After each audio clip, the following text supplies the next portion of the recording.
Yes, people, how's it going?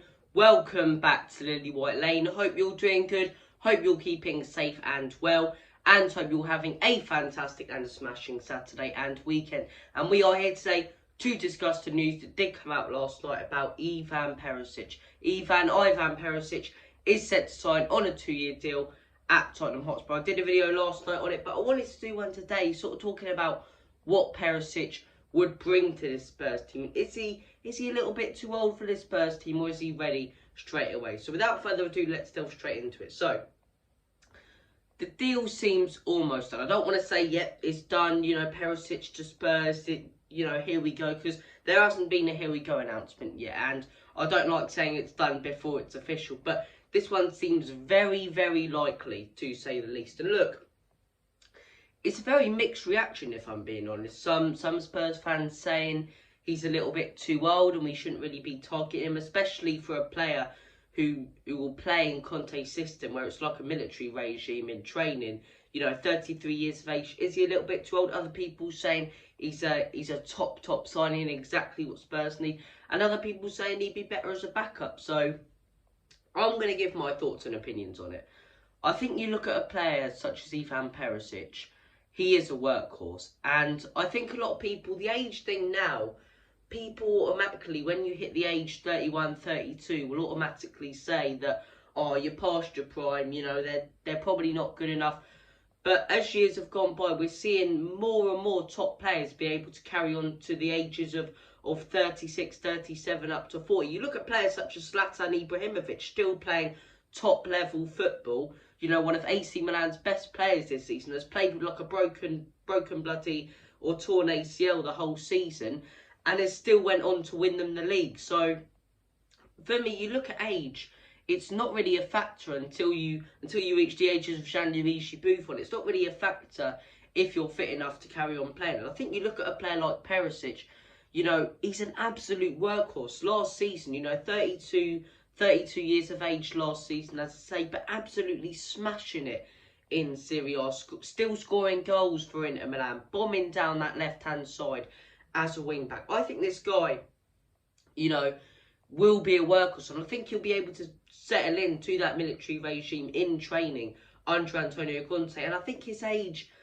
some players, they reach the age of 33 and they can barely stand up, but others, such as Ivan Perisic, such as Zlatan Ibrahimovic, such as Benzema, only just begin to hit their prime. And I'm not saying he's hitting his prime, Perisic, but I'm saying 33 for me is way too young to actually just say, oh, he's too old, he won't fit into the team, too old, we're not going to have him for that long. For all we know, he could go on for 1 year, but he could also go on for 4 or 5 years at Spurs. So look, I'm looking at this one and I'm saying, yeah, I want him at Tottenham. I really do. Now, you compare him to a player like Kostic.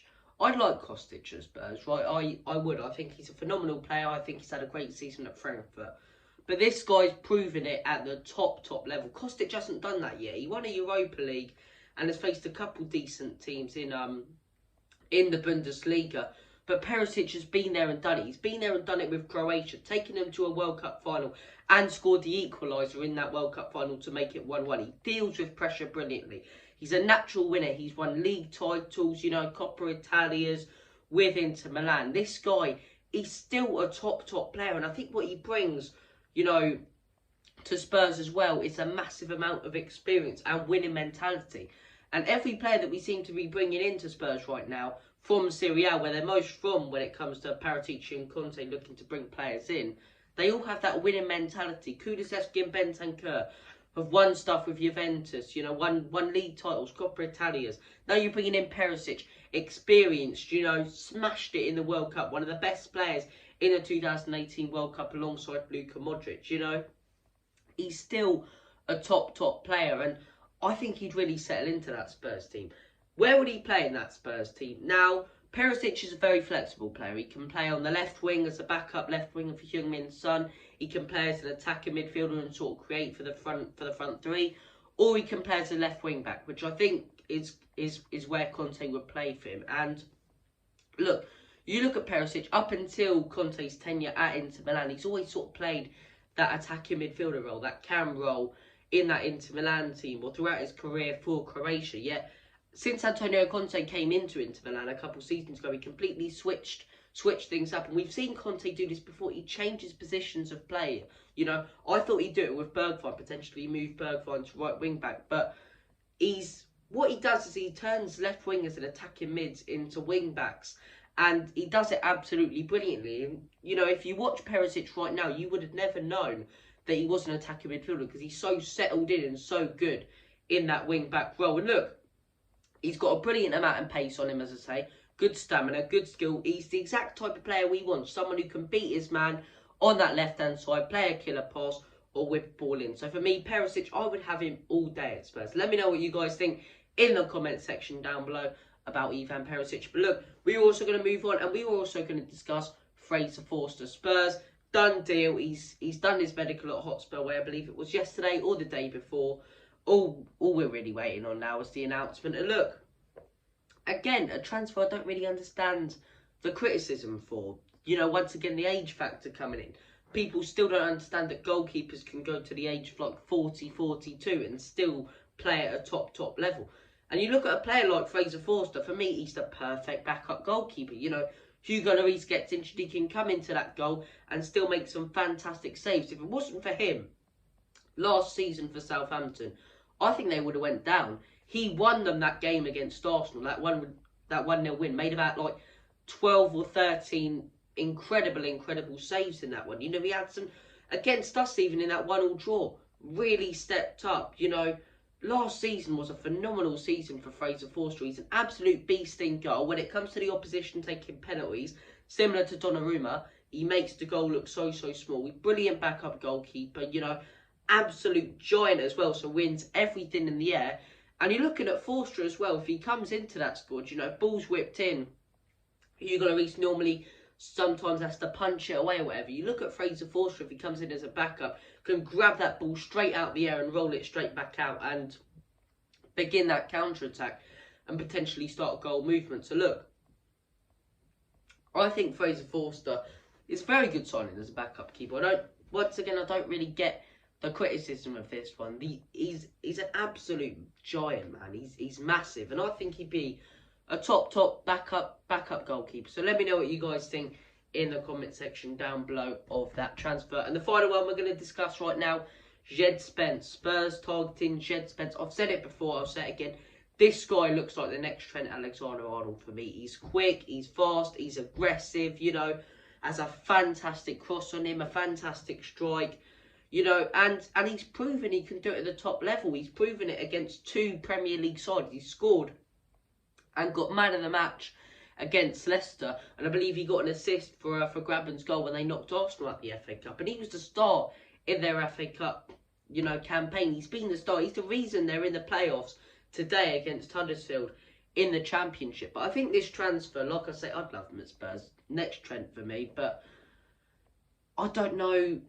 It's so tough, this one. It all depends on whether Forest get promoted. I think if Forest get promoted, he'll stay another year to see what happens with that project. They could do a Brentford and, you know, come straight up and get straight into like 10th, 9th place. So we'll see what happens with this one. But if they don't get promoted, I could see this transfer going through. I think if other teams start competing like Cities and whatever, I think he's more likely to go there. But like I say, Perisic, Chelsea targeted him, as I say. Liverpool wanted him.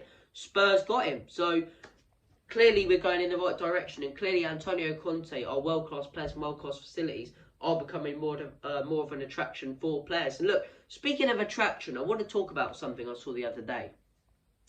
I was watching the overlap with Gary Neville and Jamie Carragher. And what they do on that show is they bring on fans from every single club. And they put on Arsenal fans, Ty and Robbie, and it's just ridiculous to me. It's just absolutely ridiculous. They won't admit that everything's going right at Spurs and everything's going wrong at Arsenal. I watched that show, and when the Spurs guy's going on about, yeah, getting in the Champions League and, you know, moving forward, they keep interrupting him. They won't let him speak first off. And throughout that entire show, Ty and Robbie keep going, oh yeah, we beat you 3-1. It's like, these Arsenal fans will cling on to anything to get back at us. Their thing that they can cling on to is, oh, we beat you 3-1 at the beginning of the season. When deep down they know it was a completely different team. And they know we're going in a in a more direct or a better direction than them. And what confuses me as well is they go, yeah, we'll be competing with you next season. This Spurs team will get knocked straight out of the Champions League. Do they understand the thing called transfers, right? Because it seems to me they're only looking at their own transfers. They keep going, oh, this Spurs team will get knocked out, you know, straight out of the Champions League in the group stage. It's like, hang on a second. Do you not know a thing called transfers? Do you not know if you get into the top 4, that attracts some of the top players in the world? So this Spurs team, yes, Arsenal fans would probably, you know, go straight into the Champions League. But the team we'll have next year with the Perisics and the potential Bastonis and the Spences will not, my friends. And that's how the cookie crumbles. And next season you can go, oh, we'll compete with you with our Gabriel Jesus and whatever. You really won't. You really won't, Arsenal fans. I'm not being funny, but I doubt many players are going to want to go to Mikel Arteta, an assistant coach's Arsenal side, where he can't deal with top players. We've seen him; he's fallen out with every top player he's had there. Lacazette, Aubameyang, you know, people who have really stepped up for Arsenal in the last couple of years, and he can't deal with top players because he's not a top manager, right? And you know, this young Arsenal team or whatever, and yada yada yada. It just annoys me. It really does. They think people are really going to be attracted to go and join an assistant coach's team who have absolutely bottled it and have young players who don't know what's going on, when they could join Antonio Conte, an absolute glorious, you know, draped in gold manager, and play in his world-class facilities with 2 of the best players in the world. So it just confuses me, their delusional minds. But anyway, thank you for watching this video. Take care of yourselves. All the best. God bless. Let me know what you think about all 3 of those transfers. And as always, in Conte we trust. Come on, you Spurs.